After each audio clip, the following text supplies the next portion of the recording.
Tracy Myers, Tracy. NHL.com. We just talked to Jamie, and he said he has yet to talk to the Department of Player Safety, but how much are you preparing two scenarios for Game 4, one with and one without Jamie?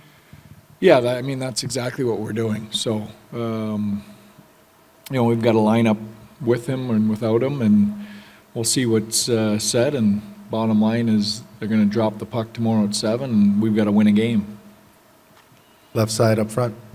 Hey, Saad. Hey Pete, Sadis of The Athletic. Also along those lines with Dadonov, is there any update, and are you also planning on maybe not having him tomorrow? Yeah, he's doubtful for tomorrow. He left last night, so I would say he's probably, we'll see. He's going to get some diagnostics today, and we'll know a little bit more, but I would say doubtful. Up front. Jonah Javad, WFAA. Hey, Jonah. Hey, Pete. With Jamie addressing the team, did he do any of that today, last night? Has he spoken to the guys as a group? Yeah. I don't think, you know what, I actually don't know the answer to that.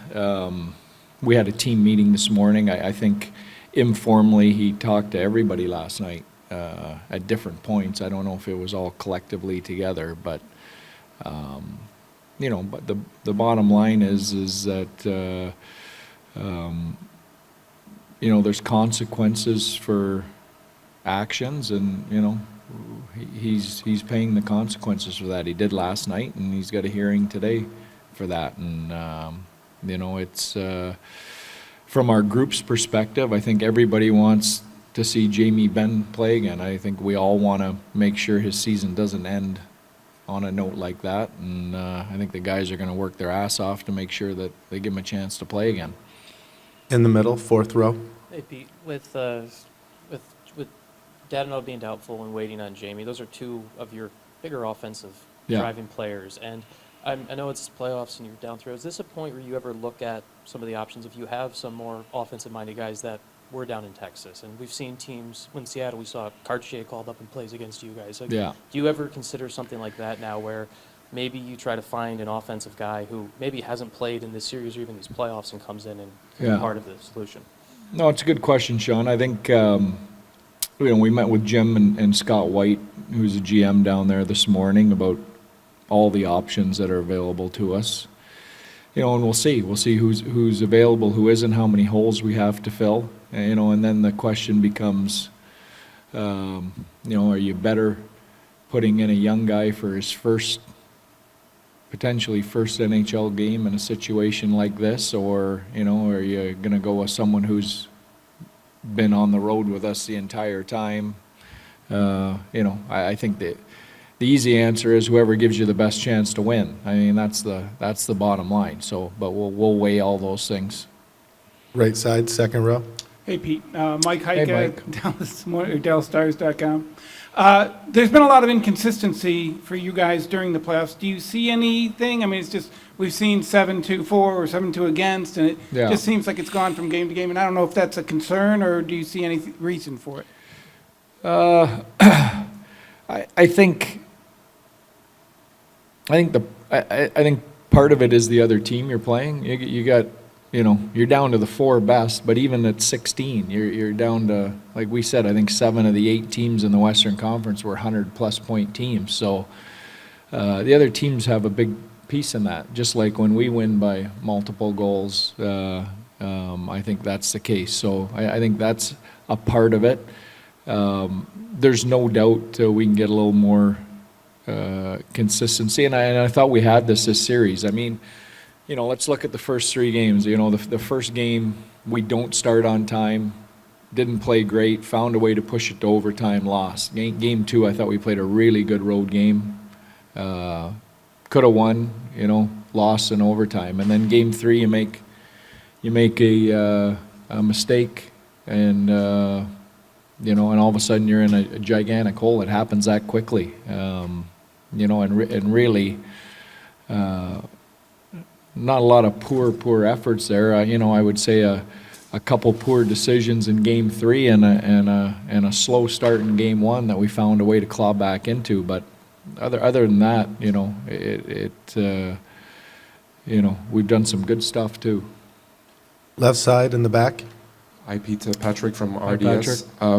Regarding Jamie Benn, I don't want to ask too much questions on it, obviously, but is it something that you need to address with him, or do you feel that it's already been taken care of internally with the players and with him feeling bad about it? And also just maybe an update on Yevgeny Dadonov, if you have one. Yeah.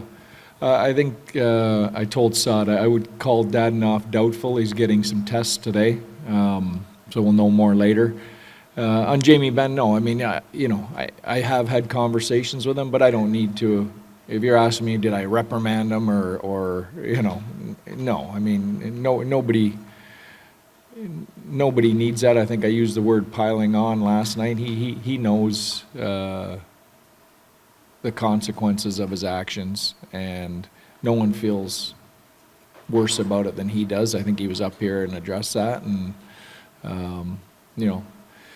this guy does it right every day when he comes here from a leadership point of view. So people make mistakes. That's I know you guys find that hard to believe, but they do. People make mistakes. We have time for 2 more questions, Yeah. right side. Pete, Jeff Gold with Fox 4 in Dallas. Just one more on Jamie. If he is not able to play tomorrow, can you talk about the void in terms of production and leadership? And then also, Yeah. in this sport, we've seen teams come back from down 3-0, 4 different times. Are there things you can pull from that and study from Yeah. those situations? Well, big hole, but you got to find a way. It's that time of the year. It's got to be a next man up. We're at home. I think guys are excited to play. We've got big motivation. One, not getting swept. Two, trying to give Jamie Benn a chance to get back in the lineup again. So that motivation's there. And how do you come back from 3-0? I loved the quote he gave last night about eating the elephant. We'll have to give everyone a fork and knife and take a bite and get started.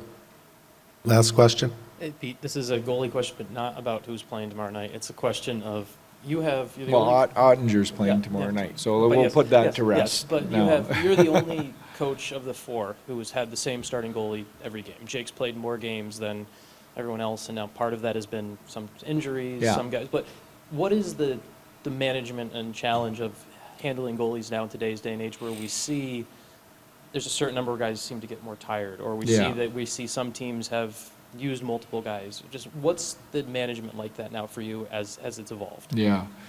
Well, that's real, and it's a good question, and it's something that goes into every decision we make. I think, when I look at Jake, down the stretch, we didn't have the option of not playing him.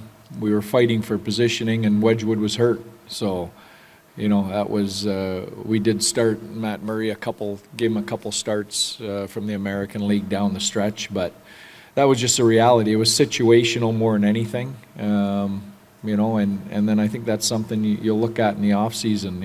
If it's decided that he did play too much, I think, sometimes the situation demands that, and you gotta fight through. I know talking to him, he says he feels great, doesn't feel any energy issues. That's conversations we have every day. We've limited his practice time, things like that. So.